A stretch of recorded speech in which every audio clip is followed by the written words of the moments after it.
पिछले कुछ दिनों में कर्नाटक के स्कूल और कॉलेज में हिजाब को बैन कर दिया गया, जिसकी वजह से हिजाब पहनी हुई लड़कियों को कॉलेज में एंट्री नहीं मिल रही।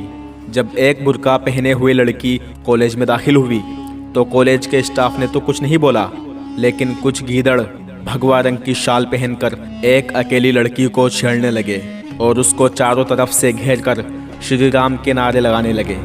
एक अकेली लड़की को देखकर उसको घेर लेना और नारेबाजी करना यह साबित करता है कि वाकई में तुमने अपनी माँ का दूध नहीं पिया। अगर पिया होता तो अकेली लड़की को नहीं छेड़ते, मुकाबले वालों के सामने खड़े होते। खैर, जो हुआ हो गया, लेकिन सलाम है मेरी उस बहन को और सलाम है उसके वालिदैन को कि वो एक अकेली लड़की सबके सामने खड़ी रही और उन नामर्दों के खिलाफ जवाब में अल्लाहु अकबर के नारे लगाती रही। यह तो मेरा गुस्सा था जो मैंने निकाला उन पर, लेकिन ये हिंदुस्तान है जनाब, यहाँ पर किसी के बाप की नहीं संविधान की बात चलती है। सभी का खून शामिल है इस मिट्टी में, किसी के बाप का हिंदुस्तान थोड़ी है।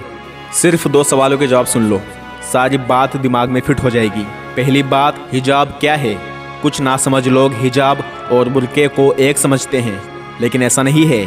हिजाब सिर्फ सिर ढकने वाले कपड़े को कहते हैं, कुछ इस तरह का, और बुर्का पूरा बदन ढकता है। पहला सवाल ये है, क्या हिंदुस्तान का संविधान हिजाब के लिए मना करता है? इंडिया के कॉन्स्टिट्यूशन में लिखा है कि हिंदुस्तान का हर नागरिक अपने पहनावे को पहन सकता है जैसा वो चाहे। यह हर नागरिक के लिए फ्रीडम है, लेकिन अगर इस फ्रीडम की वजह से हिंदुस्तान की सिक्योरिटी या पब्लिक ऑर्डर पर कुछ असर पड़ता है तो उस फ्रीडम को बैन कर दिया जाएगा। अब आप खुद सोचें, क्या हिजाब से इंडिया की सिक्योरिटी पर कुछ असर पड़ रहा है?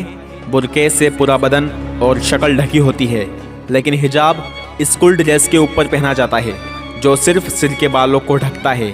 अब क्या हिजाब देश की सुरक्षा के लिए कुछ खतरा है? नहीं, एक औरत के हिजाब पहनने से किसी को कुछ चोट नहीं पहुंच रही, किसी की ज़िंदगी में कोई असर नहीं पड़ रहा। दूसरा सवाल है, अगर हिजाब पहनने से उस औरत को तकलीफ होती है या उस पर दबाव डाला जा रहा है कि हिजाब पहनना ही पड़ेगा, इस बात पर चाहे तो सरकार या फिर कोई भी आम नागरिक सवाल उठा सकता है कि आप जोर ज़बरदस्ती नहीं कर सकते। लेकिन दूसरे से पहले तो मेरे अल्लाह ने कुरान में फरमा दिया कि इस्लाम में ज़बरदस्ती करना हराम है। हराम का मतलब होता है गुनाह, और गुनाह को सही समझ कर करोगे तो इस्लाम मजहब से बाहर हो जाओगे।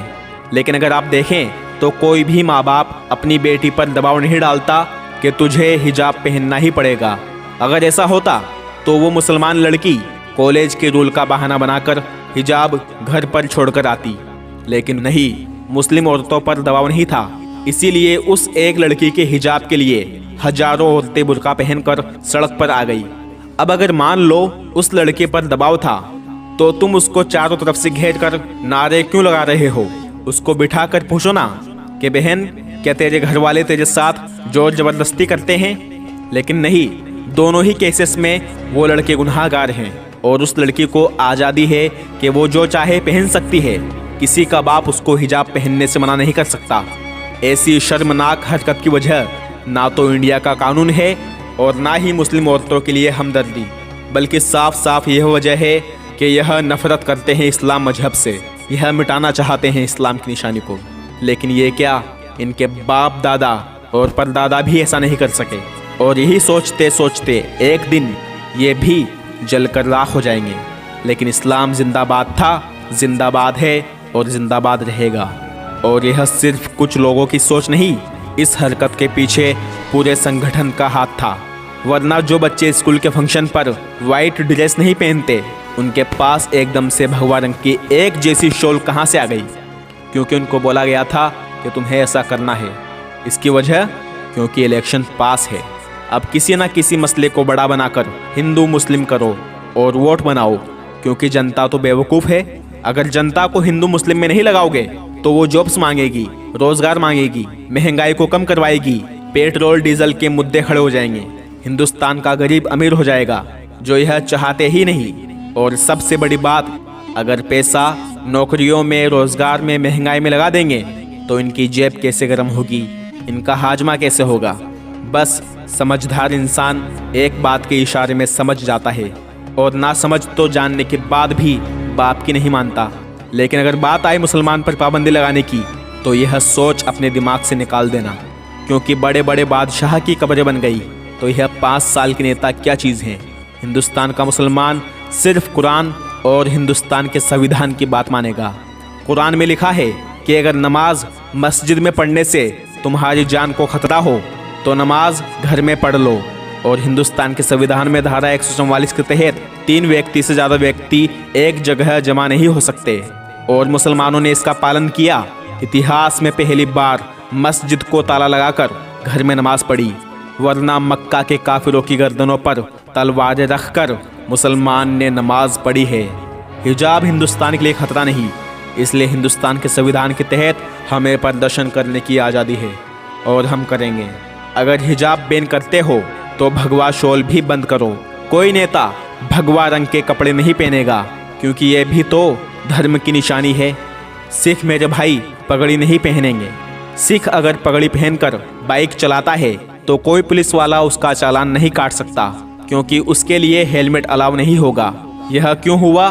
क्योंकि उन्होंने आवाज़ उठाई और हमें भी यही करना है, लेकिन कानून के दायरे में रहते हुए।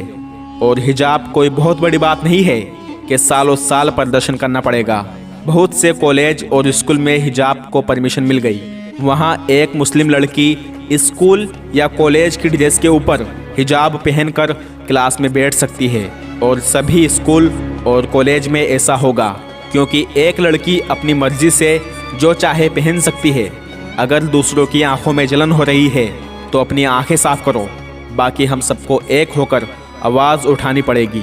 और हिंदू मुस्लिम भाई बहन थे, भाई बहन हैं और भाई बहन रहेंगे, क्योंकि ना तो कुरान में लिखा है कि हिंदुओं को मारो और ना ही गीता में लिखा है कि मुसलमानों को ख़त्म करो। जो व्यक्ति चाहे अपने धर्म को फॉलो कर सकता है, किसी के साथ जोर ज़बरदस्ती नहीं चलेगी। इस वीडियो को अपने सभी भाइयों और बहनों तक पहुंचाएं ताकि उनको भी पता चल सके कि असली मामला क्या है, यह सब क्यों हो रहा है और कैसे बंद होगा। दुआ में याद रखिएगा। मैं मोहम्मद गुफरान मिलता हूँ अगली वीडियो में इंशाअल्लाह। ज़िंदा रहा तो अस्सलामु अलैकुम व रहमतुल्लाहि व बरकातुहू।